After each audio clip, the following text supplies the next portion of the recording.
Bajo el entendido de que hoy, 31 de octubre, en muchas iglesias se prepararon durante 2 o 3 semanas en San Google para buscar información acerca de los druidas, de los celtas, para buscar información acerca de los dioses paganos, para buscar acerca del origen de las fiestas paganas. No, yo no tengo tiempo para eso. Al final corremos el riesgo de buscar tanta información de Satanás y que sepas en tu perspectiva Satanás y de dónde viene y que de todos modos seas un pagano en tu vida cotidiana. No. El día de hoy damos pie a las Escrituras y si hubiéramos de tener a nuestra atención en algo en hoy, hay una misma fecha, el 31 de octubre de 1517, cuando un hombre, Martín Lutero, bien conocido en la historia, muchos dirán que era un hereje, no, la verdad es que era un monje agustino, era miembro de la iglesia predominante en aquel entonces y con tantas arbitrariedades. Pero ¿qué sucedió? Ese 31 de octubre de 1517, este hombre, después de escudriñar las Escrituras, una cosa, no es lo mismo leer a escudriñar, no es lo mismo leer a entender, no es lo mismo repetir como periquito a realmente comprender el fundamento. Bueno, este hombre recibió entendimiento de que lo que se vivía no era lo que estaba escrito. Y entonces dispuso el escribir 92 tesis en contra de algo que se estaba gestando en aquel entonces, que eran las indulgencias. Las indulgencias era de que tú das dinero y sales del infierno. Qué fácil, ¿no? ¿Y a dónde va ese dinero? A los bolsillos, pero no de Dios. En aquel tiempo se instauraron para construir algo que hoy es uno de los centros más costosos de todo el universo, donde hay mármol florentino, el material más caro en todo el universo, y se llama la Basílica de San Pedro. Él no estuvo de acuerdo y por eso le llamaron protestante. Sí, protestaba contra las arbitrariedades. Hoy seguimos protestando contra el pecado, contra la inmoralidad, contra la vida fuera de Dios. Hoy lo seguimos haciendo, pero ese fue el primer paso cuando este hombre clava en las puertas de la iglesia de Gutenberg en Alemania estas 92 tesis para mostrar su inconformidad en la manera en cómo estaba siendo guiado el caminar de los creyentes. No le dieron oportunidad de manera momentánea de explicar las tesis. 2 años más tarde le darían oportunidad con su excomunión implícita. Pero hoy por hoy somos partícipes de los postulados de la Reforma, somos postulados de principios como solo por fe, solo por gracia, solo Cristo, solo gracia. Somos partícipes de postulados como el TULIP, total depravación del hombre, unconditional election, limited atonement, etcétera, etcétera, etcétera. Cosas que se creó el hombre, no, son doctrinas que tienen fundamento bíblico y eso es lo que haremos el día de hoy. Por tanto, para los que vienen por primera ocasión, no, hoy no vengo a entretenerte porque no soy un payaso. Hoy no vengo para que estés a gusto y te rías. No, hoy vengo a exponer la palabra de Dios. Y créeme que en ocasiones exponer la palabra de Dios de una manera fiel incomodará, molestará, aburrirá y dará sueño. Pero es necesario entender que no todos están llamados. Y es aquí donde la diferencia es radical. Muchos podrán estar aquí físicamente, pero mental y de corazón no están aquí, están en cualquier otro lado. Entonces rogamos al Señor para que hoy tu corazón sea abierto, para que tu pensamiento sea quitado de esas tinieblas y realmente percibas la palabra del Señor para tu vida. La palabra de Dios no es para crecimiento intelectual, la palabra de Dios es para transformación de vidas. Las Escrituras dicen que en el día del juicio habrá muchos que estarán diciéndole: Señor, Señor, en tu nombre echamos fuera demonios. Y demasiadas cosas que suenarían muy espirituales. ¿Cuál es la respuesta del Señor ante esas rogativas? Les dijo: en verdad no los conozco, aléjenlos de mí, hacedores de maldad. Porque no todo el que le diga Señor, Señor entrará en el reino de los cielos, no todo el que aprenda la palabra del Señor entrará en el reino de los cielos, no todo el que escuche la palabra del Señor entrará en el reino de los cielos, sino aquellos que hagan la voluntad del Padre que está en los cielos. Y ahí sí las cosas son abismalmente diferentes. Por tanto, no, Entrar en un lugar donde se predica a Cristo no te hace cristiano. Cargar tu Biblia debajo del brazo no te hace cristiano. Decir que eres cristiano sin haber evidencia no te hace cristiano. Que tus padres sean creyentes no te hace cristiano, mucho menos de cuna. Esa es una barbaridad que no existe en las Escrituras. ¿Qué si te hace cristiano? Escuchar la palabra de Dios, ponerla por obra, atesorarla bajo misericordia del mismo Dios viviente, que es quien pone el querer como el hacer. Fuera de tanta introducción, vayamos a nuestras escrituras. La semana pasada concluimos el libro de Mateo, capítulo número 19, y concluimos hasta el versículo 15. Por tanto, dando continuidad, el día de hoy estaremos escudriñando, tratando de estudiar el libro de Mateo mismo, capítulo 19, versículo 16 y hasta el versículo 30. Libro de Mateo, capítulo 19, versículo 16 al 30. En este lugar prohibimos los celulares. Por tanto, acá al frente hay Biblias físicas, no son souvenirs que te vas a llevar a tu casa. Al terminar la dejas aquí, pero evita traer aparatos electrónicos. Dicen las Escrituras en esta tarde: entonces vino uno y le dijo: Maestro bueno, ¿qué bien haré para tener la vida eterna? Él le dijo: ¿por qué me llamas bueno? Ninguno hay bueno sino uno, Dios. Mas si quieres entrar en la vida, guarda los mandamientos. Le dijo: ¿cuáles?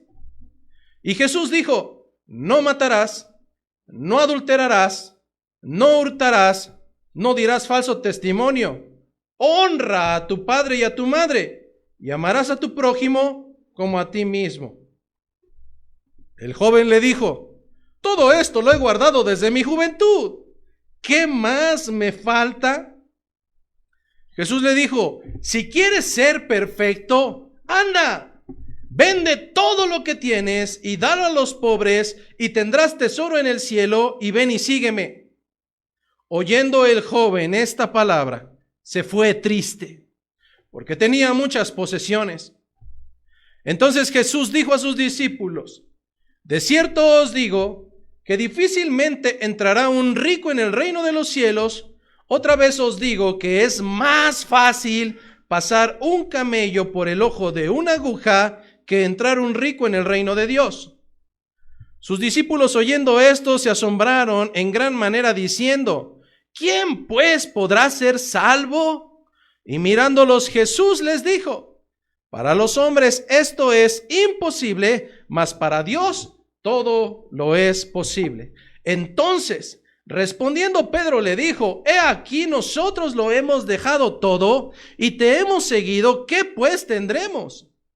Y Jesús les dijo: de cierto os digo que en la regeneración, cuando el Hijo del Hombre se siente en el trono de su gloria, vosotros que me habéis seguido, también os sentaréis sobre 12 tronos para juzgar a las 12 tribus de Israel.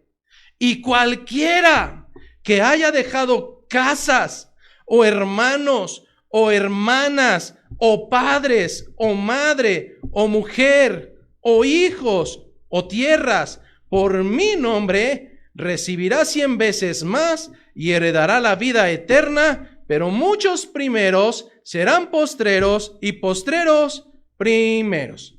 Esta es la palabra de nuestro Señor. Para los que vienen por primera ocasión, la semana pasada veíamos a la luz de las Escrituras el texto anterior a este.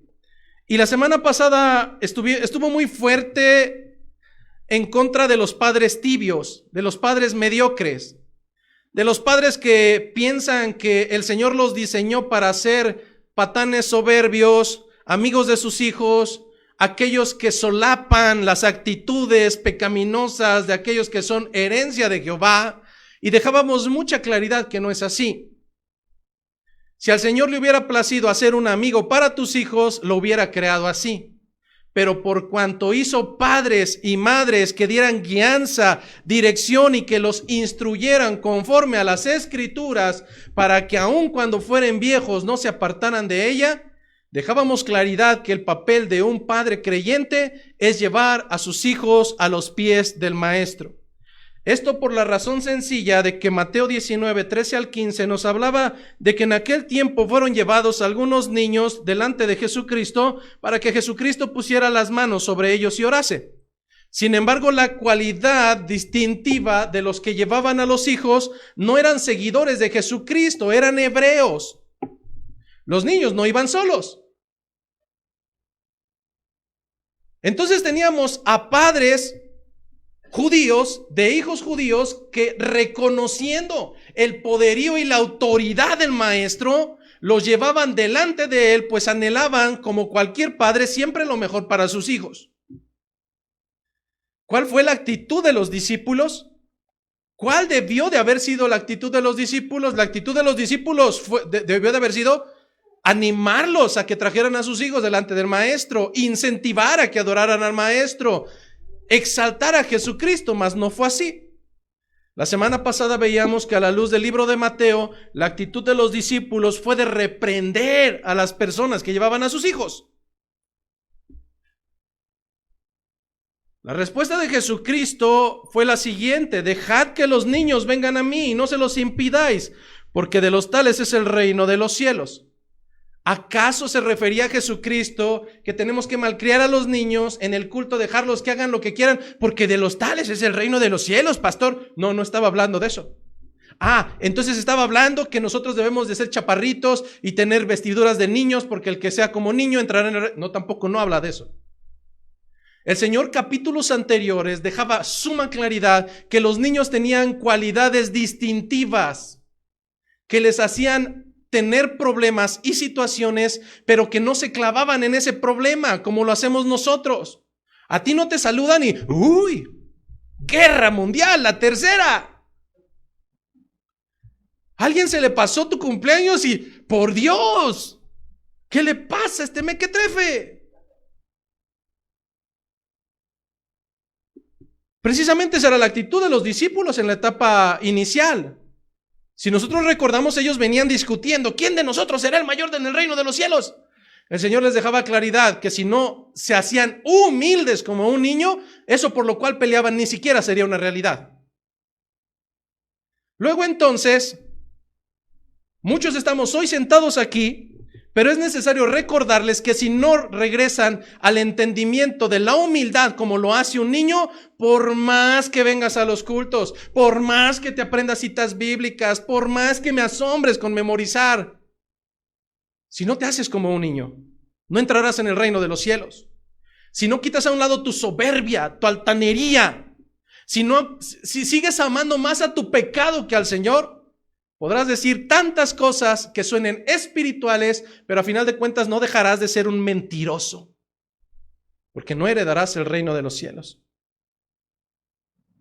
Así es que Jesucristo daba entendimiento que dejaran a los niños de aquel entonces, porque las cosas han cambiado. Hoy son patanes, hoy son soberbios desde pequeña edad y no por su propia naturaleza. Malamente los padres no están haciendo su trabajo y les incentivan más en las cosas del mundo que en las cosas de Dios. Vergonzosamente, la semana pasada llegábamos a la conclusión que esos judíos sin conocimiento escritural, muchos de ellos estaban haciendo lo correcto, llevaban a sus hijos a los pies de Jesucristo. Vergonzosamente eso hacía un ingenuo. Lastimosamente hoy el cristiano que es conocedor, que es reformado, que hoy celebra la reforma, hace lo contrario. No le apetece, no le llama la atención, no quiere transgredir a sus hijos porque pobrecitos se vayan a traumar si los obligo a ir a la iglesia. Hermano, ¿por qué no viene a la iglesia? ¿Por qué sus hijos no se conectan al discipulado diario? ¿Por qué usted mismo no se conecta los miércoles? ¿Por qué no viene los viernes? Ay, no, pastor, es que tengo tantas cosas que hacer. Bravo, bravo, cristiano tibio. Pero en esa tibieza te tengo que recordar que a los tibios los vomita el Señor de su boca, porque les son asquerosos, les son desagradables. Luego entonces nuestro papel como padres de familia no es solapar ni apapachar a nuestros príncipes y princesas. Cuando ellas tengan la capacidad y la habilidad de no sujetarse a las normas, están listos para volar fuera del nido, hermano. Oiga, pero tienen 7 años, sáquenlos de las greñas a la calle. Mientras viva en la casa de sus padres, donde hay reglas, se tiene que sujetar a las reglas, le guste o no. Mientras esté sujeto al ingreso de sus padres, tendrá que sujetarse a las reglas de sus padres, le guste o no. Es que a mi hijo no le gusta. Es lo mismo cuando dice, esta iglesia no me gusta. Bueno, hay tantas paganas donde bien cabrías. Pero el postulado que veremos el día de hoy inicia con un concepto que tanto se ha olvidado y se llama obediencia y se llama sujeción, y no es a mí, al pastor terrenal, es al pastor celestial llamado Cristo. Así es que el día de hoy comenzamos con la historia que se titula como la del joven rico y que nos dará elementos de lo que significa ser un verdadero discípulo. Hermano, ¿por qué de continuo hago referencia al concepto de verdadero discípulo? Porque engañoso es el corazón y perverso más que muchas cosas. Y dado que el corazón es perverso, muchos de ustedes creen que son discípulos cuando en realidad no es así, no hay evidencias. Tal vez en la misericordia del Señor van en camino, pero hoy por hoy no hay evidencias. Entonces, por eso hago la distinción. Hay verdaderos discípulos, hay falsos discípulos. Hay verdaderos maestros, hay falsos maestros. La Biblia lo registra. Y a los falsos hay que denunciarlos. Así es que las escrituras comienzan el día de hoy en el versículo 16, y solamente como complemento te puedo decir que hay dos libros paralelos. ¿A qué se refieren los libros paralelos? Son dos textos o dos evangelios más que narran la misma historia y que añaden información o lo ven desde otra perspectiva, pero la historia es exactamente la misma y no por esto se contradicen. El primer libro paralelo de Mateo 19, del 16 al 30, el primero es Marcos, solamente para que lo anotes. En el libro de Marcos capítulo 10, versículo 17 al 31 se narra la misma historia. Marcos 10, 17 al 31. Y también el segundo libro paralelo que nos narra la misma historia es el libro de Lucas capítulo 18, versículo 18 hasta el versículo 30. Lucas capítulo 18, versículo 18 a versículo 30. Entonces, al llegar a tu hogar, como es el día del Señor, puedes llegar a tu hogar y seguir escudriñando las escrituras y corroborar, como nuestros hermanos de Berea, narrados en las escrituras, que realmente esto es bíblico. Entonces, el texto comienza en el versículo 16, Mateo 19, 16, diciendo: entonces vino uno y le dijo: Maestro bueno, ¿qué bien haré para tener la vida eterna? Mientras Mateo nos dice que esta persona llegó solamente a donde estaba Jesucristo, algo muy hermoso es que el libro de Marcos, capítulo 10, versículo 17, nos narra de qué manera fue. En el libro de Marcos 10, 17 nos dice que al salir él, hablando de Jesucristo, al salir él para seguir su camino, vino uno corriendo. E hincando la rodilla delante de él, le preguntó: Maestro bueno, ¿qué haré para heredar la vida eterna? Entonces, primer característica importante, jóvenes y también adultos. Usualmente una persona corre cuando hay una urgencia y cuando la situación apremia. Es decir, si yo voy en tiempo a la escuela y estoy a 5 pasos de llegar, yo no me echo a correr. Si yo llego a la parada del autobús y el autobús todavía no ha pasado, yo no me echo a correr. El libro de Marcos me está diciendo que la manera en que llegó esta persona fue que llegó corriendo para alcanzar a Jesucristo. Usualmente corres cuando quieres alcanzar. ¡Suben! ¡Suben! Cuando te van a cerrar la puerta del colegio o del trabajo. No, esperen, ya llegué. Bueno, este joven tenía la necesidad apremiante de alcanzar a Jesucristo. Realmente había una noción de urgencia en su parecer, pero no solamente la urgencia es la que es necesario destacar en esta mañana. Al menos existen 5 características terrenales para esta persona narrada, y la primera de ellas es que era un hombre, era un varón, pero no cualquier varón, era un hombre que era rico. El libro de Mateo 19, 22 nos dice que tenía demasiadas posesiones materiales. No es como los jóvenes de ahora que van al tianguis, se compran una Nike Just Do It o Versace y ya. No, este sí tenía dinero. Entonces, primer característica de este joven es que era rico. Realmente era joven y además era rico. ¿Cómo sabe que era joven? Bueno, el libro de Mateo capítulo 19, 20 nos dice que era joven. Entonces era un joven y además era rico, pero no solamente eso, era intelectual y además venía de una buena familia. ¿Cómo sabemos eso? En el libro de Lucas 18, 18 nos dice que era un hombre llamado el principal, de tal manera que era un hombre prominente. En el tiempo de Jesucristo, solamente a las personas de buen linaje y que usualmente provenían de ser los principales de la sinagoga local, se les llamaban los principales del poblado. Entonces tenemos a un hombre que era rico, que era joven, que era prominente, pero por si fuera poco todas esas características, tenemos una cuarta, en donde más adelante se nos dará entendimiento de que era un hombre de excelente conducta exterior. Olvídese de lo interior, pero lo que nos están narrando las escrituras es de un hombre que desde la juventud y bajo su propia percepción, de manera exterior había dado cuentas de no haber matado, de no haber robado, de no haber levantado falso testimonio, de no haber adulterado, de haber tenido a sus padres en amor y honrarlos y de amar a su prójimo como a sí mismo. Entonces tenemos a un joven rico, prominente y de excelente conducta exterior. Sin embargo, las jovencitas ya están, ¡ay, preséntenmelo! No, recuerden que muchas de ustedes los buscan en las cantinas, lastimosamente. Pero sin embargo, este joven, aún siendo rico, aún siendo joven, aún teniendo una posición social y económicamente buena, era un hombre que anhelaba algo que no había obtenido aún. Él tenía ansiedad por encontrar esa paz que sobrepasa todo entendimiento.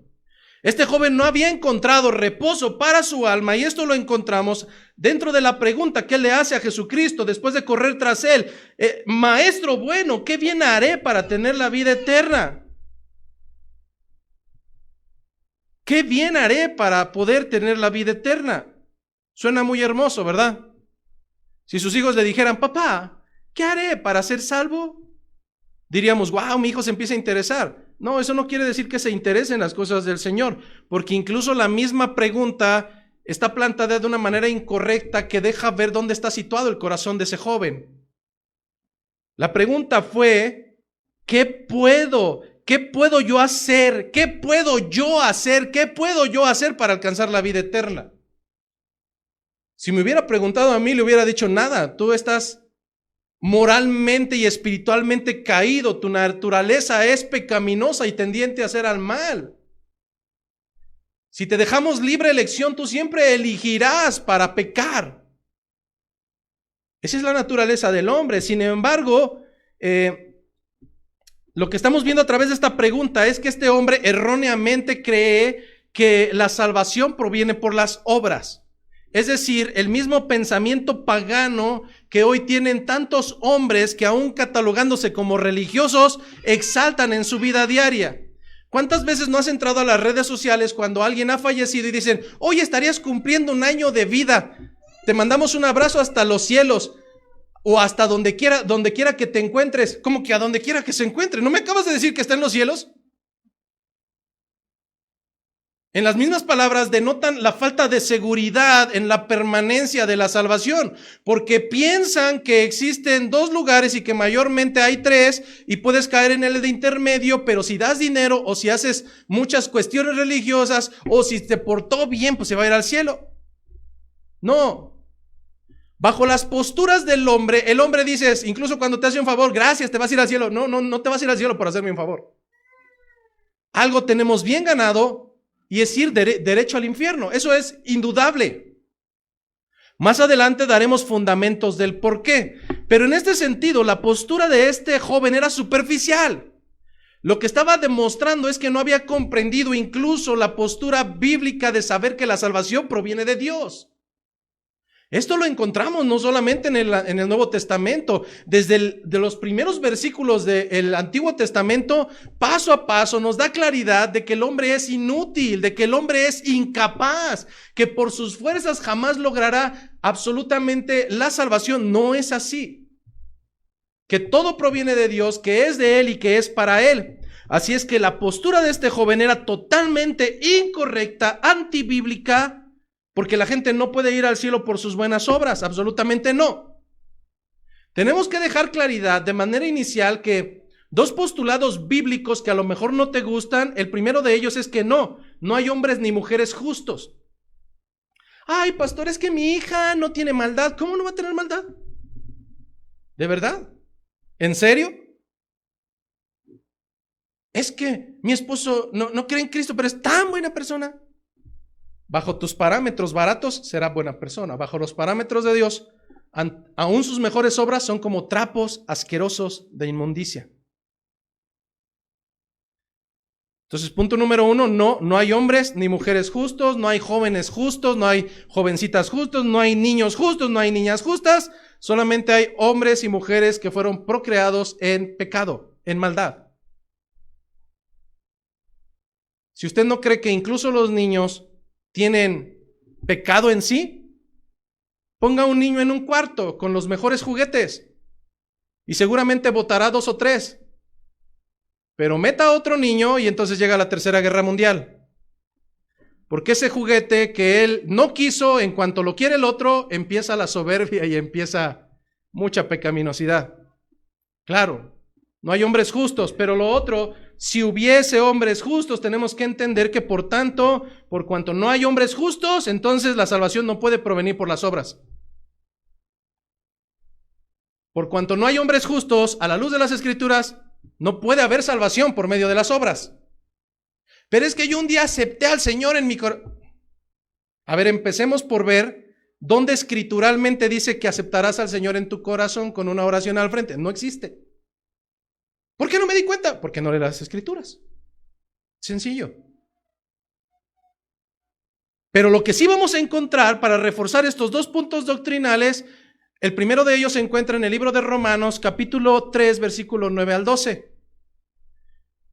Y pudiéramos pasar toda la tarde sacando citas bíblicas, y esperemos más adelante lo podamos hacer, hablar solamente acerca de la naturaleza caída del hombre. Pero Romanos capítulo 3, versículo 9 al 12 nos da entendimiento de cuál es la radiografía espiritual de cada uno de ustedes. Por inspiración divina, el apóstol Pablo escribe Romanos capítulo 3, versículo 9 al 12, diciendo, ¿qué pues? ¿Somos nosotros mejores que ellos?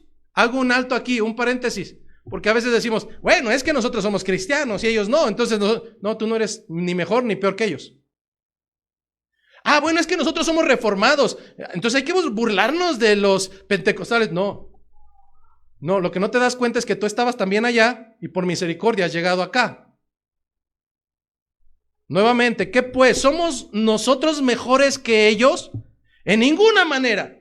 Pues ya hemos acusado a judíos y a gentiles que todos están bajo pecado. La palabra no está diciendo que todos pecamos, aunque es realidad. Lo que está diciendo es que todos estamos bajo pecado, que nuestras obras están dominadas porque estamos bajo pecado. Versículo 10, como está escrito, no hay justo ni aun uno. No hay quien entienda, no hay quien busque a Dios, todos se desviaron, aún se hicieron inútiles, no hay quien haga lo bueno, no hay ni siquiera uno. No lo hay. Y entonces cuando decimos que la gente se va al cielo por buenas obras, eso dicen los hombres, pero ¿qué dicen las Escrituras? Me dice que no hay justo ni aun uno, ni aun uno. Bueno, es que yo me considero buena persona. Lo mismo hizo el joven rico. Pero a final de cuentas dio cuenta que su corazón estaba en otro lugar. Bueno, entonces, si el hombre no es justo, ¿de dónde viene la salvación? Efesios capítulo 2, versículos 8 y 9. Efesios capítulo 2, versículos 8 y 9.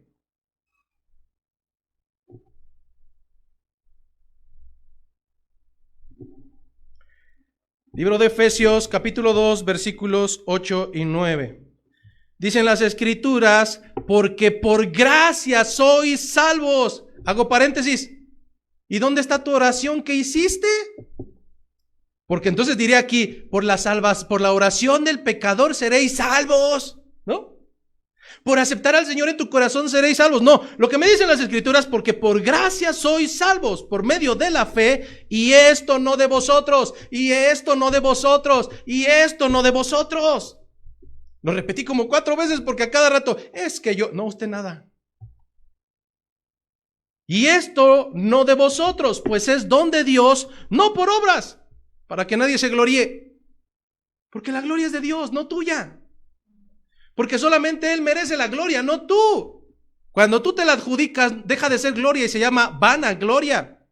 Así es que Jesús estaría dejando claridad en base a sus palabras, estas doctrinas que se darían a conocer de manera posterior, pero regresando a la cita bíblica, es lo que Jesucristo estará a punto de decir en el versículo 17. Él le dijo, ¿por qué me llamas bueno? Ninguno hay bueno sino uno, y ese es Dios. Mas, si quieres entrar en la vida, guarda los mandamientos. ¿Los mandamientos y el Antiguo Testamento son malos? No. Absolutamente no. Fueron postulados de Dios. Pero entonces, si la ley no sirvió para salvación, ¿para qué sirvió? Bien sencillo. Las Escrituras dicen que son como un espejo para que no se te olvide lo imperfecto que eres. Bajo más de 1500 años de tradición judía, durante más de 1500 años de la ley mosaica, y aún siguen corriendo muchos más, lo único que pudieron observar los seres humanos es que por la ley todos serían imperfectos. No matarás y matas. No codiciarás y codicias. Amarás al Señor tu Dios con todo tu corazón y te amas a ti mismo. Ahora, en el Antiguo Testamento se decía que si querías ser salvo a través de la ley tendrías que cumplir toda la ley. Y al igual que el joven rico, muy seguramente los faltos de conocimiento dirán, ¡ay, qué fácil! 10 mandamientos. No. El decir que la ley de Moisés son solamente 10 mandamientos, lo único que denota es que no conoces las Escrituras. Dentro del libro de Números, de Deuteronomio y de Éxodo, encontraremos un total y un promedio de 613 mandamientos y postulados de conducta. 613 postulados y no 10. Bajo las Escrituras, quien no cumpliere, aunque sea una coma, o quien no cumpliere al pie de la letra, aunque sea un punto, sería llamado maldito, sería destituido. ¿Quién lo cumplió? A la luz de las Escrituras, nadie. Por tanto, ¿qué te hace pensar que hoy tu bondad te puede llevar delante del Señor? Si las cosas nunca han sido diferentes. Luego entonces, la ley mosaica no se componía de 10 mandamientos, sino de 613 disposiciones u ordenanzas. Por tanto, la pregunta que a continuación hace el joven es válida. Versículo 18, le dijo, ¿cuáles? Cuando Jesucristo le dijo, si quieres ser perfecto, tendrás que seguir los mandatos, entonces el joven le preguntó, ¿cuáles? Y Jesús le dijo, no matarás, no adulterarás, no hurtarás, no dirás falso testimonio, honrarás a tu padre y a tu madre, y amarás a tu prójimo como a ti mismo. Pastor, pero son 10 mandamientos, ¿por qué solamente dio 6? Dicen las Escrituras que cuando las Escrituras hablan, nosotros hablamos, y cuando las Escrituras callan, nosotros callamos. Las Escrituras no me dicen el por qué Jesucristo solamente le dijo, cumplirás estos 6 mandamientos. Pero solamente como cultura general, cuando Dios le da las leyes a Moisés, le ordena que se anoten y se escriben los primeros 4 mandamientos en la primera tabla. Los mandamientos que iban enfocados a la relación del hombre con Dios. Y entonces en la primera tabla encontraremos que no tendrás dioses ajenos delante de mí, no adorarás imágenes, no tomarás el nombre de Dios en vano, y te acordarás que este día es lo más importante, el domingo, que te acordarás del día de reposo para santificarlo. Y entonces lo que hizo Jesucristo fue nombrarle no esta primera tabla, sino la segunda tabla. No puedo decir a ciencia cierta por qué lo hizo, pero te puedo dar un entendimiento a la luz de las Escrituras. En Primera de Juan, capítulo 4, versículo 20, no lo busques, se lo voy a leer. En Primera de Juan, capítulo 4, versículo 20, las Escrituras nos dicen que el que no ama a su hermano, a quien puede ver, no puede amar a Dios, a quien no puede ver. ¿Te fijas qué curioso? Pastor, es que yo tengo una relación hermosa con Dios, pero no me puedo llevar con mi esposo, ni con mi esposa, ni con mis hijos. Ah, caray. A ver, entonces, ¿de qué Biblia me está hablando? Si usted solamente puede tener convivencia sana con una o dos personas o con ninguna, pues usted se está autoengañando. El que no ama a su hermano, a quien puede ver, ¿cómo podrá amar a Dios a quien no ve? Por inferencia te puedo decir que Jesucristo bajó la vara. Cuando le dijo, ¿cuáles debo de cumplir? ¿Los 613? No cumples los 613 postulados, cumplo solamente 10. No, ni siquiera 10, hijo, solamente cumple 6. Y te darás cuenta que aún dentro de esos 6 postulados, tú que dices que estás cumpliendo todos los postulados, estás muy lejano de lo que es ser un discípulo de Jesucristo, de ser un hijo de Dios, de tener la vida eterna. Ni siquiera puedes con 6, mucho menos podrás con 10, mucho menos con 613. Por tanto, la ley, por medio de la ley, el cumplimiento no será.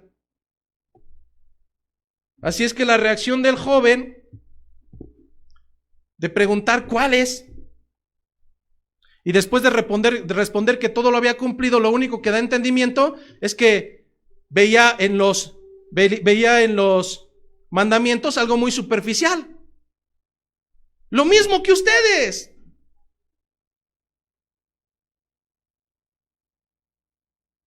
No hacía mucho tiempo que Jesucristo había dicho que no solamente los antiguos decían no matarás. Eso decían los antiguos, pero ahora yo les digo que cualquiera que odia a su hermano o que le ha dicho tonto, fatuo, el original racá, ya ha asesinado en su corazón. ¿Cuántas veces no te has molestado con alguno de los de aquí? ¿Por qué no te saludó? ¿Por qué no te dijo? ¿Por qué no te ofreció? ¿Por qué no te invitó? Porque eres asesino. Este hombre veía los mandatos de manera muy superficial, como muchos de ustedes. Porque mientras el mandato, decía Jesucristo, mientras los antiguos dicen no adulterarás, no fornicarás, muchos de ustedes piensan que tiene que haber una penetración sexual para haber adulterado. Jesucristo dijo no. Cualquiera que anhela una mujer con su vista, les digo que ya adulteró en su corazón. Y ahí es donde los mariachis callaron. Y podemos ir uno por uno. Los jóvenes buenos de este lugar nos dicen que honrarás a tu padre y a tu madre. Traducción, los amarás por encima, los respetarás totalmente. ¿Eso haces? No, no lo haces. No les obedeces, no tienes sujeción. Por tanto, estaríamos viendo que todos somos incompetentes. Pero continúa la historia y en el versículo 20 el joven se atreve a decir, todo esto lo he guardado desde mi juventud, ¿qué más me falta? No, qué burla. Todo lo he guardado. Sí, pero a tu manera, hijo. Este joven estaba tratando de hacerse creer a sí mismo y es donde recordamos que engañoso es el corazón. ¿A qué grado? A tal grado de hacernos pensar que somos buenas personas. No, somos miserables pecadores. A la luz de las Escrituras, aún nuestras mejores obras éticas son como trapos asquerosos de inmundicia delante del Señor. No somos buenos. Pero este hombre, tan engañoso es el corazón que lo trató de hacer sentir que él había cumplido todo desde su juventud. Lo único que estaba sucediendo es entonces, si todo lo has cumplido, ¿por qué vienes patéticamente corriendo? Porque no tienes paz. Porque sabes que hay algo que te falta, porque sabes algo que no ha llenado tu riqueza, no ha llenado el cumplimiento de las leyes que has hecho, hay algo que falta. Por eso viniste corriendo detrás de Jesucristo. Preguntaríamos a este hombre, ¿realmente has amado a tu prójimo como a ti mismo? Entonces, ¿por qué no tienes paz? ¿Por qué tu corazón está turbado? ¿Por qué corres detrás de Jesucristo? ¿Por qué preguntas qué me falta todavía? Entonces no has cumplido todo. Mientras el libro de Marcos 10:21 nos dice que cuando este joven se arrodilló delante de Jesucristo, Jesucristo le amó. También podemos entender que Jesucristo sabía que había algo terriblemente incorrecto en la postura y el corazón de este hombre, debido a que su corazón se encontraba en el lugar erróneo, pues sus posesiones materiales lo tenían esclavizado. En otras iglesias te dirán que es pecado ser rico y que hay de ti si tienes posesiones, y por eso la gente vive de manera mal. No, esa no es la enseñanza bíblica. La enseñanza la iremos centrando bajo el entendimiento de que el problema no son las riquezas, el problema no es la acumulación, el problema es dónde se encuentran las primicias de tu corazón. Pero entonces, ¿por qué Jesucristo le dijo, si quieres ser perfecto, anda, vende lo que tienes y dalo a los pobres y entonces tendrás tesoros en los cielos, ven y sígueme? Pastor, ¿qué no nos ha estado diciendo durante todo este rato que la fe, que la salvación no es por las obras, sino por la fe? Entonces, ¿por qué Jesucristo le manda a que haga una acción, que venda sus propiedades y entonces podrá ser salvo? ¿Qué no la salvación es por fe? Lo que le está pidiendo Jesucristo es que tenga fe. Porque al vender lo que más amaba, lo que a él le daba su razón de ser, él se quedaría desprovisto. ¿Y desprovisto a dónde acudiría? No quedaría otra cosa más que confiar en Jesucristo y seguirlo. Es exactamente lo que está haciendo, tratando de que este hombre, de que este joven rico obre con fe. Entonces tenemos que, terminando el culto, vender nuestras pertenencias. No estoy diciendo eso. El mandato no es vender tus pertenencias, el mandato es poner a Jesucristo por encima de cualquier baratija que tengas en tu vida, incluyendo a tus hijos, incluyendo a tu esposo, incluyendo a tu esposa. ¿Me está diciendo que abandone a mis hijos? No. Te estoy diciendo que cuando ellos se interponen con necedad para que tú camines con el Señor de manera escritural y sabia, a veces tendrás que optar y escoger qué es lo que es prioritario en tu vida. Si solapar a tus hijos es lo más importante para ti, bravo, bravo. Pero terminaré diciendo que no eres discípulo de Jesucristo. Y como solamente hay dos maestros, o eres discípulo de Jesucristo o eres discípulo de Satanás. No hay uno tercero y no puede ser intermedio. O eres de uno o eres de otro. Jesucristo decía anteriormente, quien no está conmigo, contra mí está. El que no recoge desparrama. No hay puntos intermedios, no hay tibiezas en el Señor. Así es que lo que hace un verdadero discípulo de Jesucristo, es estar dispuesto ante la posibilidad de dejar lo que más ama, si esto fuese necesario, con tal de seguirle a Él. En ocasiones será tu idolatría. Y no estoy hablando de muñecos fabricados, estoy hablando de que a veces tú puedes ser tu mismo ídolo. Te amas más a ti mismo que al Señor. Amas más a tus hijos que a tu Señor. Amas más tu descanso que a tu Señor. Amas más tu televisor y tus papitas que a tu Señor. Vaya nivel de comparar a Cristo. Compararlo con un tazón de frituras y un televisor. ¡Wow! Es vergonzoso.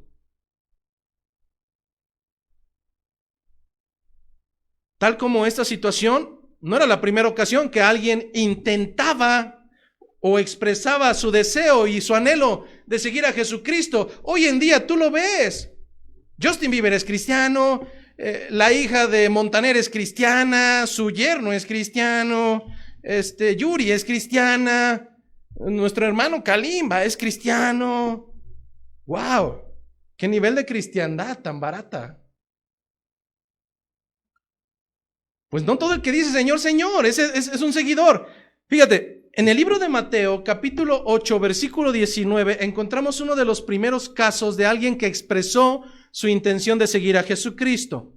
Mateo capítulo 8, versículo 19, Mateo versículo 8, capítulo 8, versículo 19, nos narra y dice así, primer caso, y vino un escriba y le dijo, maestro, te seguiré a donde quiera que vayas. Jesús le dijo, las zorras tienen guaridas y las aves de los cielos nidos, mas el Hijo del Hombre no tiene donde recostar su cabeza. Oiga, pero yo he escuchado que ahí hay unos hombres como Cash Luna y Malogrado y todos esos patanes que dicen que si tú crees en el Señor va a venir la prosperidad. Pues creo que no han leído la Biblia, porque el mismo Jesucristo dijo que el Hijo del Hombre, hablando del Mesías, ni siquiera tenía donde recostar su cabeza. Entonces, ¿de dónde van a salir los Ferraris? ¿De dónde van a salir los yates? ¿De dónde atas y desatas? ¿Te das cuenta? Pero no quiero salirme fuera de foco. Lo que está diciendo este escriba es, maestro, quiero seguirte. Las escrituras nos dan entendimiento de que seguir al maestro no es sinónimo de riqueza, ni de prosperidad, ni de estar tranquilo. Aún por el contrario, seguir al maestro nos lleva a la alta probabilidad de que no tengas comodidades, de levantarte temprano, de venir cuando no quieras, de sujetar a tu carne, porque incluso el maestro no tenía ni siquiera donde recostar su cabeza. No es un camino. Venir al Señor no es un pueblo mágico de bombón y cacahuates de dulce. No es así. Y si te lo han pintado así, te están mintiendo. Pero el primer caso es saber que en ocasiones será necesario, si se requiere, anteponer al maestro antes que mi propia tranquilidad. Eso hace un verdadero discípulo. Segundo caso lo encontramos en el siguiente versículo ahí mismo, Mateo 8:21. Otro de sus discípulos le dijo, Señor, permíteme que vaya primero y entierre a mi padre. Jesús le dijo, sígueme, deja que los muertos entierren a sus muertos. A ver, déjeme ver si entendí. El primero quería comodidades. La traducción del hebreo no deja claridad, porque había la tradición de que si moría alguien tenía que enterrarse inmediatamente. La descomposición de los cuerpos de acuerdo a las temperaturas tendría que ser así. Pero no nos deja claridad, porque también había otra tradición de que el hijo menor debería de quedarse con los padres hasta que ellos fallecieran. Lo que no nos deja claridad es que si este discípulo que quería seguir a Jesucristo le estaba diciendo, permíteme a que mi padre muera de viejo y entonces lo entierre y te sigo, o si le estaba diciendo, mi papá ya murió y tengo que ir a enterrarlo porque si no se va a descomponer y después de eso te sigo. Si te das cuenta, cualquiera de las dos pudiera ser una respuesta válida, pero ¿cuál fue la respuesta de Jesucristo? ¡Sígueme! No le dijo, ay, sí, no, ve y no seas así. No. Deja que los muertos entierren a sus muertos. Él está muerto, espiritual o físicamente está muerto. Deja que los muertos, que los que ya están muertos vayan y lo entierres. Tú eres más valorable siendo un discípulo siguiendo a Jesucristo.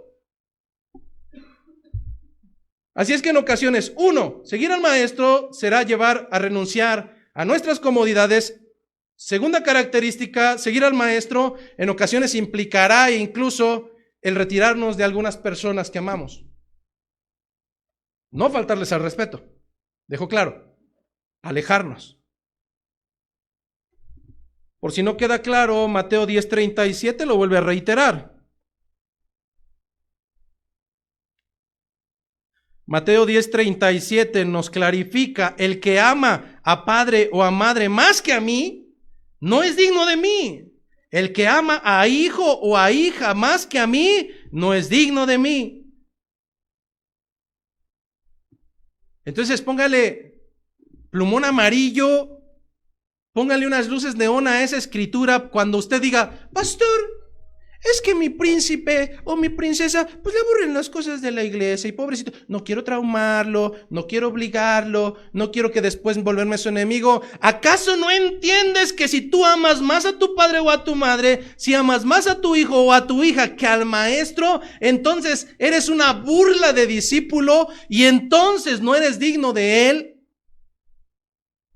Es que no vengo a los cultos porque llego cansado y usted comprende. Yo también trabajo. Claro, yo también llego cansado. Y mi carne se tiene que sujetar para alabar a mi Señor. Los hermanos que llegan los viernes a la oración también vienen viajando algunos 2 horas de camino y llegan y se regresan, algunos no traen transporte, pero han comprendido el postulado de amar al Señor sobre todas las cosas. Así es que el discípulo de Jesucristo deberá de estar dispuesto sí o sí a dejarlo todo, incluso su vida misma, a dejar aquello que ama con tal de seguir al Maestro, al grado incluso de que su reputación se pierda, a punto incluso de negarse a sí mismo, a estar dispuesto a tomar su cruz y seguirle. Ese fue el postulado de Jesucristo. Cuando alguien era sentenciado a muerte de cruz en el tiempo de Jesucristo y previo a Jesucristo, cuando a alguien sentenciaban a muerte de cruz es porque había cometido un error garrafal. Y entonces, para ponerlo en vergüenza, ese hombre tendría que cargar uno de los maderos, usualmente el transversal, durante un trayecto hasta donde sería crucificado. ¿Qué crees que es lo que recibía a lo largo de todo ese camino? ¿Aplausos? Sí, campeón. Bien, wow, tú puedes con la cruz, ánimo, bro. No, en lo absoluto. Lo escupían, lo apedreaban, se burlaban de él. Maldito, le gritaban, maldito, ojalá y te mueras rápidamente. Eso era lo que recibía un sentenciado a cruz. Entonces ahora, ¿de dónde tú vienes y me dices que seguir al Maestro es que te aplaudan, que te traten bien? No, sí, wow, el cristiano. No es así. Un verdadero discípulo debe de estar dispuesto a tomar su cruz, negarse a sí mismo y seguir al Maestro. Estar dispuesto a tomar la cruz es estar dispuesto a saber que cuando alguien era sentenciado a muerte de cruz, no había un regreso. Si te habían sentenciado, sí o sí ibas a morir. No te iban a dejar vivo, no te iban a dejar maltrecho. Sí o sí tendrían que asegurarse de aniquilarte en esa muerte, a tal grado de romperte las rodillas, como lo hicieron con los que crucificaron a Jesucristo, o a tal grado de apullarte en los costados para que saliera toda tu sangre. Pero no ibas a regresar. Seguir al Maestro es el sinónimo de comprar un boleto de ida sabiendo que todo para mí es pérdida y es como basura. Tener todo por basura. Y entonces, si todo es por basura y si no hay un regreso de esa muerte, entonces mi vida es Cristo, Cristo, Cristo, la cruz.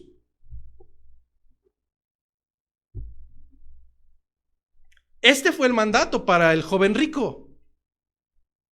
Pero este sigue siendo el mandato para cada uno de ustedes hoy en día.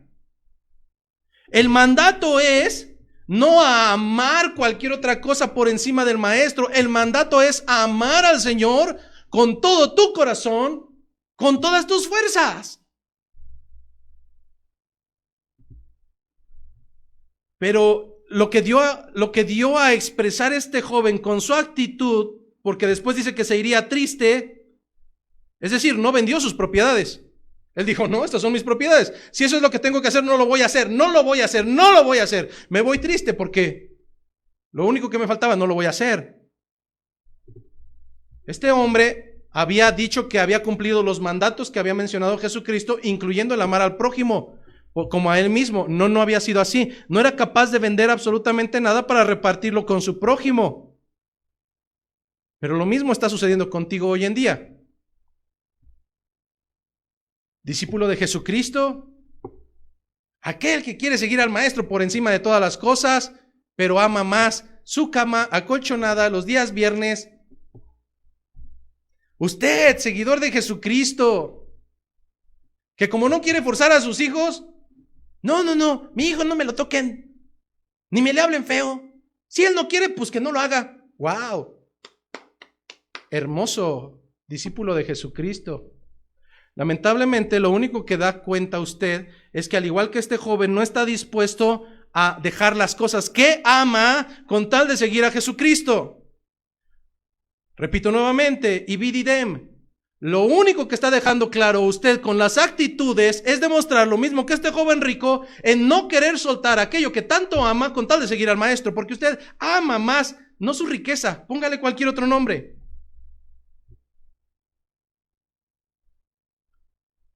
Así es que este joven, oyendo esta palabra, se fue triste porque tenía muchas posesiones. Hoy en día también muchos de ustedes quieren seguir a Jesucristo, mas no al Jesucristo bíblico. Han hecho una postura cognitiva. Dicen que a veces utilizo palabras raras, ¿verdad? A veces utilizan procesos de aprendizaje y de construcción en sus cabecitas, construyendo un patético Jesucristo amoldado a sus maneras. Pero no es el Jesucristo bíblico. Es que mi Jesucristo sí me permite. ¿Cuál Jesucristo? Este que predicamos domingo a domingo dice que tienes que estar dispuesto a ponerlo por encima de cualquier otra cosa. Incluso sobre tu pecado que tanto amas.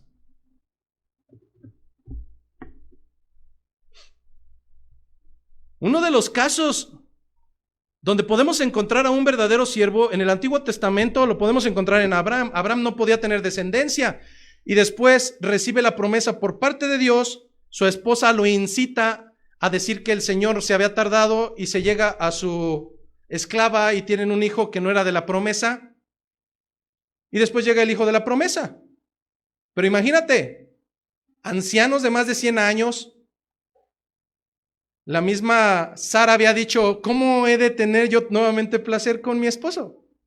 Ella no veía la promesa, ella veía el proceso, pero en este sentido, imagínate que no tienes hijos, que ya eres de edad muy avanzada, la estadística y la probabilidad te dice que es imposible que tengas descendencia y aún así el Señor permite que tengas descendencia, un solo hijo por el momento, pero después te dice que lo tienes que sacrificar, literalmente lo tienes que matar. Yo preguntaría en voz alta, ¿lo harías? Y a lo mejor muchos dirían, sí, claro, no, pastor, por supuesto. Hipócritas, ya saben el desenlace de la historia. Pero si no eres capaz ni siquiera de obligar a tu hijo a estar en las cosas del Señor, ¿cuánto más lo vas a sacrificar? Bueno, incluso ni siquiera tú te metes en las cosas del Señor. ¿Cuántos comenzaron en la lectura bíblica diaria? Como 30 y tantos. ¿Cuántos se conectan hoy en día? Como 12, 14. ¿Cómo pretendes tener hijos piadosos si tú no eres piadoso?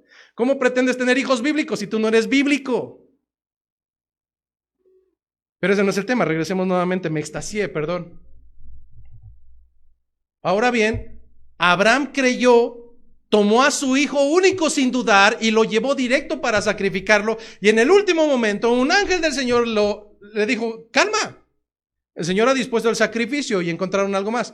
Pero, ¿qué fue lo que contó? Que el buen Abraham le creyó a Dios, obedeció a Dios.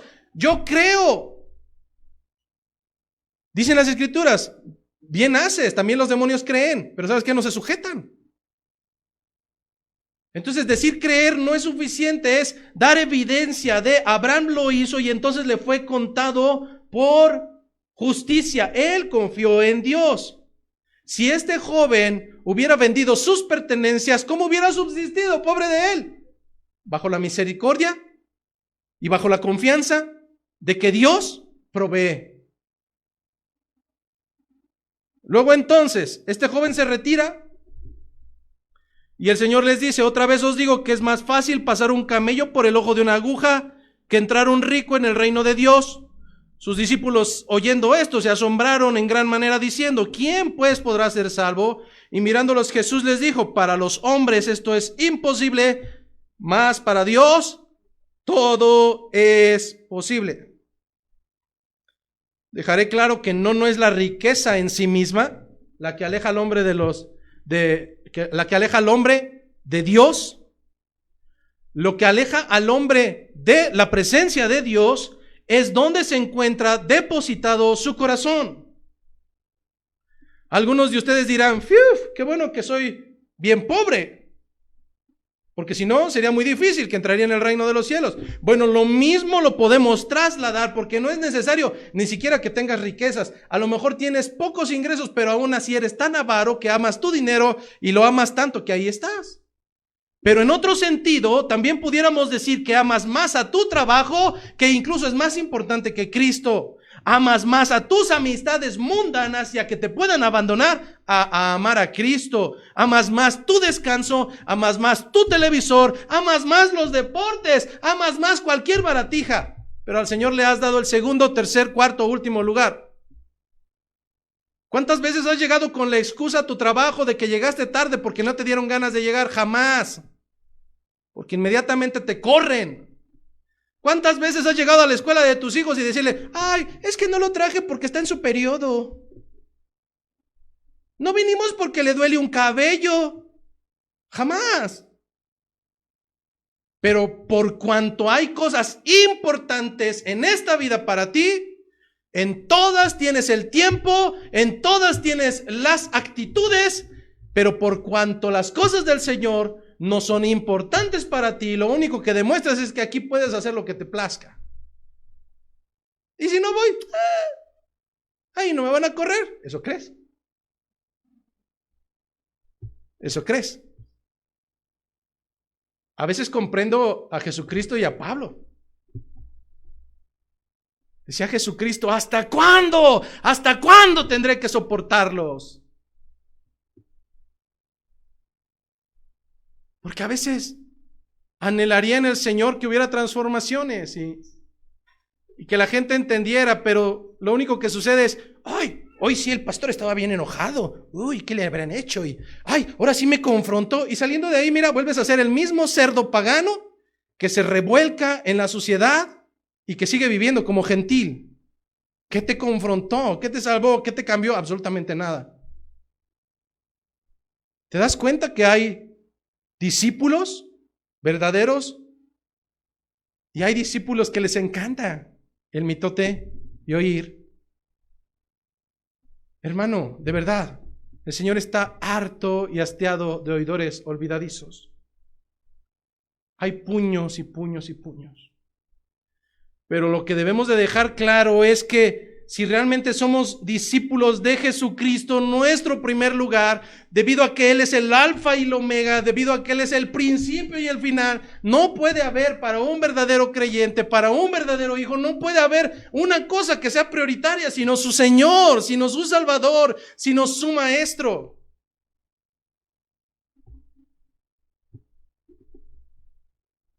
Lamentablemente tienes tiempo para todo, menos para las cosas de tu Señor. Así es que la pregunta fue válida. Por cuanto no hacemos lo que debiéramos de hacer, decía Pedro, ¿quién podrá ser salvo entonces?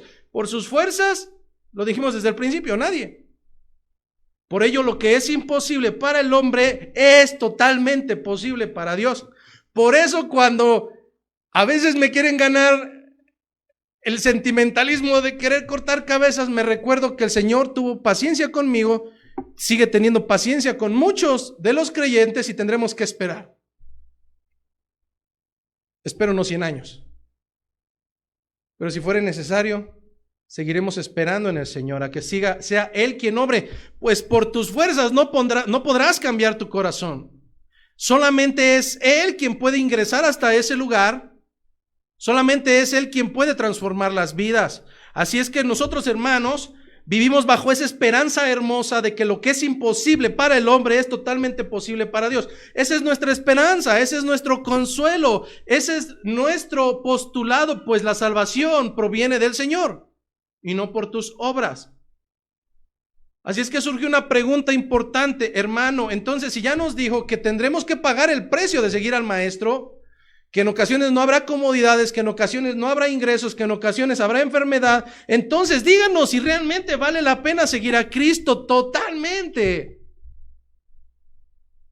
El joven rico pensó lo contrario, no vale la pena, mejor muero con mis riquezas, pero al final del camino te puedo asegurar que tal vez el Señor requirió su alma y todo lo que dejó alguien más lo disfrutó, no él.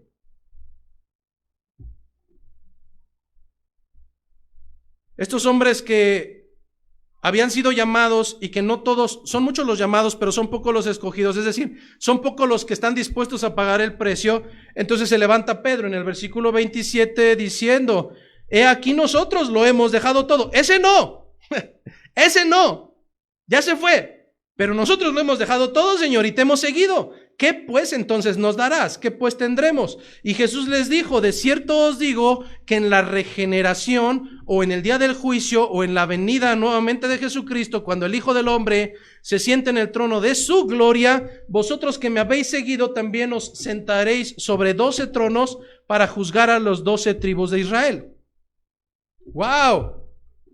O sea, pastor, que el Señor me pondrá un trono para juzgar a las 12 tribus de Judá. No, espérate, la promesa fue para 12.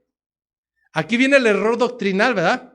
Por eso hay tanto payaso hoy en día que se autodenomina apóstol, arcángel, querubín. No, la promesa fue para 12 hombres que temporal y contextualmente estaban con Jesucristo, y les dijo que a ellos 12 les daría el estar sentados en el trono de gloria, no a nosotros. Entonces, ¿qué chiste? No, espérese, todavía no termino. Esto no quiere decir que para ti no habrá una recompensa. En cuanto a nosotros, si ciertamente no habrá un trono para juzgar a las tribus de Judá, de Israel, ¿qué sí habrá? Hermano, nos aguarda la vida eterna, nos aguarda la vida eterna al lado de nuestro Señor. Nos espera un cielo totalmente bello donde recibiremos un galardón y no el fuego eterno, donde el gusano nunca muere y la llama no se apaga. No, estaremos en aquellas calles de oro donde el Señor se ha adelantado a hacernos morada, donde en este justo momento Él está delante del Padre rogando no solamente por ustedes, sino por los que habrán de venir por las palabras de ustedes. Hermanos, ciertamente, de verdad vale la pena. Te lo dice este hombre que ha vivido las 2 etapas, a estar en la sociedad y estar en los caminos del Señor por misericordia, no por mis fuerzas. Sigo fallando, hermano, sigo teniendo un matrimonio que de repente no funciona bien, pero el Señor nos sigue llevando paso a paso. En ocasiones sale el monstruo, pero pedimos misericordia del Señor. Así es que te digo que totalmente, yo que he vivido los dos lados de la moneda, conviene y es un primor y es una bendición seguir al Maestro. Habrá insultos, claro, qué hermoso. Cuando vino la primera evidencia en mi vida, mi esposa lo sabe, cuando vinieron las primeras evidencias de pagar el precio de seguir al Maestro, regresé de mi trabajo que ya no tenía hace muchos años y puse mis alabanzas y venía yo escuchando las alabanzas y llorando.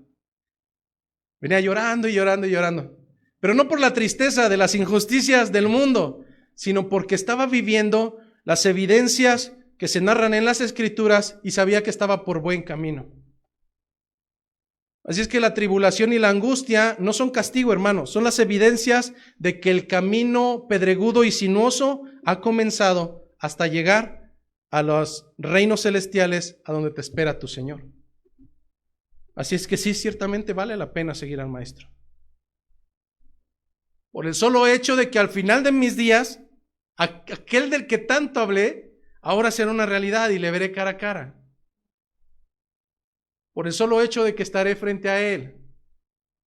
¿Valdrá la pena? Por supuesto, valdrá la pena el estar en la eternidad delante de mi Señor a estar en la eternidad en el infierno. Por eso concluye la Escritura en el 29, y cualquiera que haya dejado casas, o hermanos, o hermanas, o padre, o madre, o mujer, o hijos, o tierras por mi nombre, recibirá 100 veces más y heredará la vida eterna. Oye, pues eso está padre, vamos a dejar la casa de 100,000 y entonces que nos dé 100 casas más de 100,000, ¿no? No, esa no es la enseñanza. Pero fíjate, algo bien seguro es que si tu familia es inconversa, es decir, si tu familia es gentil, tarde que temprano se empezarán a incomodar fuertemente cuando tú hables de Jesucristo. Es como cuando eras novio de tu esposa, todos los días, ay, que Heréndira, y que Heréndira, y Heréndira para aquí, y Heréndira para allá, y todos, ay, ya cállate ya. Llegaban a detestarte a tal grado de que ya, párale. Bueno, cuando te enamoras del Señor, hablas del Señor, te gozas en el Señor, meditas en el Señor y la gente también se molesta. Pero ¿qué crees? Que tarde que temprano tú no tendrás que abandonar a tu familia. Tarde que temprano ellos te abandonarán. A donde antes te invitaban, ahora ya eres incómodo. Ya no inviten a ese José Luis. Oigan, ya ves qué bien payaso. Siempre anda hablando de arrepentimiento y que nos vamos a ir al infierno. Mejor ni lo inviten. No, despreocúpate. Ni siquiera ya te van a invitar. ¿Pero vale acaso eso la pena? Oh, claro que sí. De familias numerosas como la mía, donde tuve 7 hermanas, un hermano, donde tenía 15 tíos por un lado y 15 por el otro, y ni uno solo es creyente, pues de repente los primeros meses y años fueron duros, ¿no? Y uno sigue insistiendo en, es que me tienen que amar y todo. Llega un momento en que de verdad no te pelan para nada. ¿Acaso duele? Sí, sí duele, pero por necedad. Porque yo no me había dado cuenta que al Señor le había placido quitar a una familia terrenal para darme una familia espiritual. Y entonces en los tiempos difíciles, ¿quién fue quien hizo una llamada? Los de allá, no los de aquí. Cuando falta algo, ¿quién es quien se ofrece? Los de allá, no los de aquí. Cuando ven al pastor de capa caída, porque es un ser humano, porque se deprime, porque se angustia, ¿quién es quien lo levanta? Los de allá, no los de aquí. Encontré una familia que es numerosa y no son 7 ni son 11, son 80 y tantos ya. Y los amo, porque Cristo los amó. Oiga, pero no son chismosos y soberbios y necios. Pudiera estirar la lista. Pero cuando recuerdas la misericordia con que el Señor ha tratado tu vida, cuando eres necio y no quieres perdonar, recuerda cuánta misericordia y paciencia ha tenido el Señor contigo y te darás cuenta que en verdad existe una misericordia mayor y que sobrepasa todo entendimiento, y lo que tú puedes llegar a perdonar es mínimo en comparación de tanta suciedad que el Señor ha cubierto. Pero si no quisieras todavía estar convencido de que seguir al Maestro es lo más hermoso que puede haber en esta tierra, quiero llevarte a las Escrituras y con esto finalizaremos la predicación del día de hoy. Vámonos al último libro de las Escrituras, y no es la concordancia ni los mapas, es Apocalipsis. Vámonos al libro de Apocalipsis, capítulo número 21.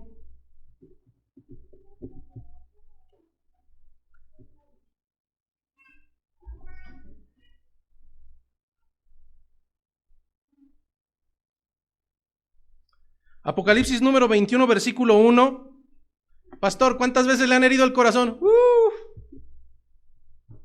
¿Cuántas veces le han destrozado el corazón? Si te contara. Y a veces de quien menos lo esperas. Pastor, ¿cuántas veces ha dejado de dormir por alguna situación de la iglesia? Muy seguido. ¿Cuántas veces está estresado por cosas de la iglesia? Casi diario. ¿Cuántas veces ha llorado? ¿Así de grandote y barbón? Sí, así de grandote y barbón. Pero no me importa, porque fíjese qué es lo que dice en la palabra. Apocalipsis número 21. Dice el apóstol Juan, por revelación de Dios: vi un cielo nuevo y una tierra nueva, porque el primer cielo y la primera tierra pasaron y el mar ya no existía más. Y yo, Juan, vi la santa ciudad, la nueva Jerusalén, descender del cielo de Dios, dispuesta como una esposa ataviada para su marido. Y oí una gran voz del cielo que decía: he aquí el tabernáculo de Dios con los hombres, y Él morará con ellos, y ellos serán su pueblo, y Dios mismo estará con ellos como su Dios. Versículo 4 es hermoso. Enjugará, es decir, limpiará, quitará Dios toda lágrima de los ojos de ellos. Y ya no habrá muerte, ni habrá más llanto, ni clamor, ni dolor, porque las primeras cosas pasaron. Y el que estaba sentado en el trono dijo: he aquí yo hago nuevas todas las cosas. Y me dijo: escribe, porque estas palabras son fieles y son verdaderas. Y me dijo: hecho está. Yo soy el alfa y el omega, el principio y el fin. Al que tuviere sed, yo le daré gratuitamente de la fuente del agua de la vida. El que venciere heredará todas las cosas, y yo seré su Dios, y él será mi hijo. Pero los cobardes e incrédulos, es decir, los que no creen, pero los cobardes e incrédulos, los abominables y homicidas, los fornicarios y hechiceros, los idólatras y todos los mentirosos tendrán su parte en el lago que arde con fuego y azufre, que es la muerte segunda. Así es que tienes dos escenarios: o cielo o infierno. ¿O Dios o Satanás? ¿Por tus fuerzas? No, ya te he dicho hasta el cansancio que por tus fuerzas no. Y si por mis fuerzas no, entonces ¿cómo? Suplica, clama, grita delante del Señor. Si tú no puedes, yo sé quién puede. Y lo que es imposible para el hombre es posible para nuestro Señor.